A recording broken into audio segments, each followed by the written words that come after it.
Hello everybody, it's Scott Allardyce once again. Thank you to all the members of the Tracy Latimer group who have stayed with the group for so long. I know a lot of people are sympathetic to the concerns that people with disabilities have regarding the Tracy Latimer case. So for all the new members, and we have a few new members, I wanted to spell out what our concerns are again, so everybody's aware of them. Tracy Latimer was a young girl with cerebral palsy in Saskatchewan who was murdered by her father, Robert Latimer. And the reason she was murdered is because that she was disabled. Her father decided that dealing with Tracy was too much for him and his family.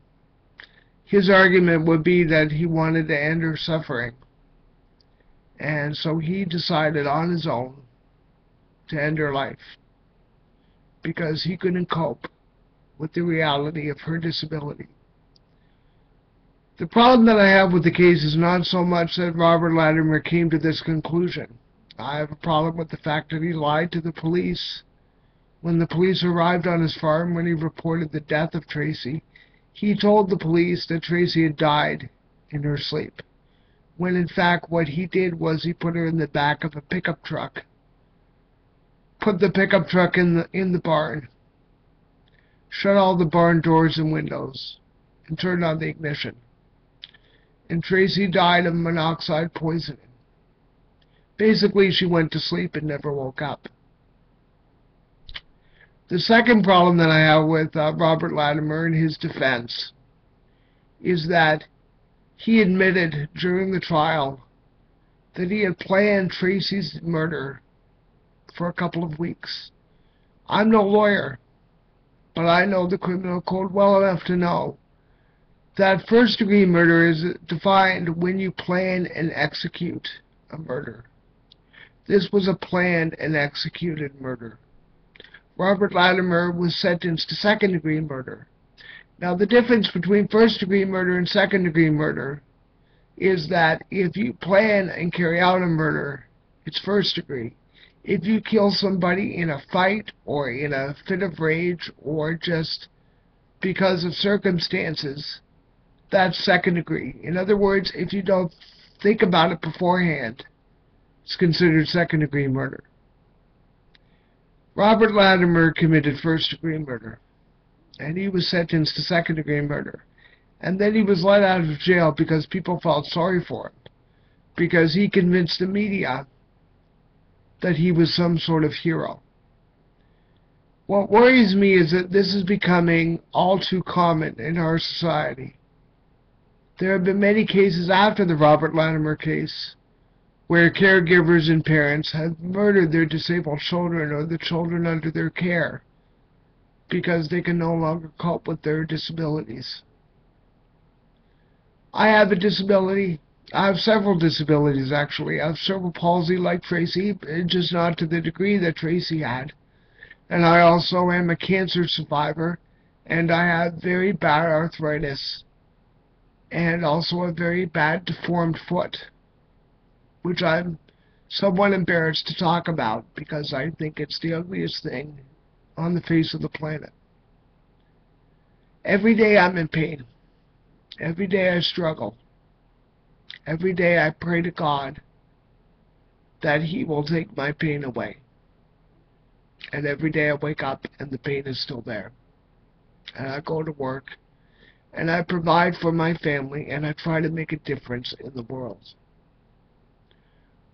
Robert Latimer underestimated Tracy's value and worth because 20 years ago, if I had told somebody that I wanted to be a civil servant and work as a policy advisor or a doctor or a lawyer, they would have laughed at me and told me that I was living in a dream world.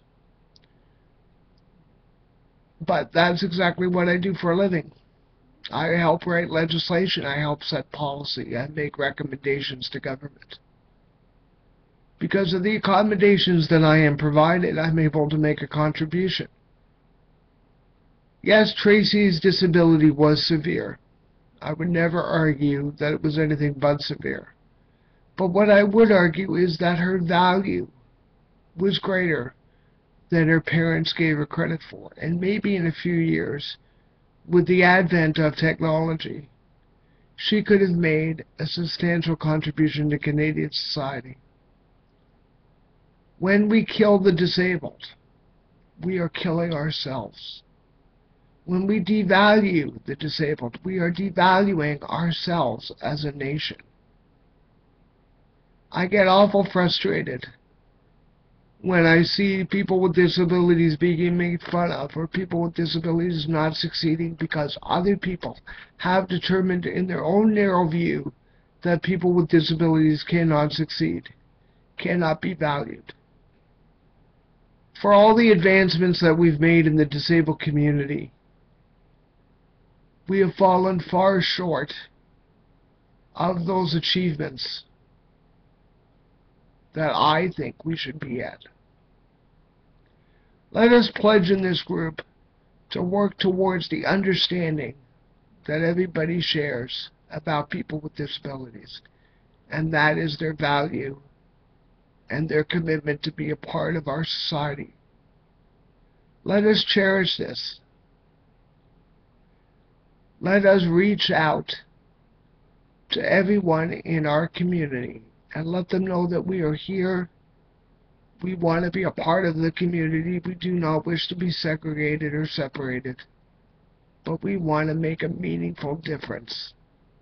And we want to be a part of the solutions instead of part of the problem. Thank you very much for being part of the Tracy Latimer Friends Group. I appreciate it very much. I hope that you all have a nice long weekend and enjoy the weather wherever you are. And remember that if you are disabled, you matter. You are important, and people love you. Thank you very much, and have a good day. Bye-bye.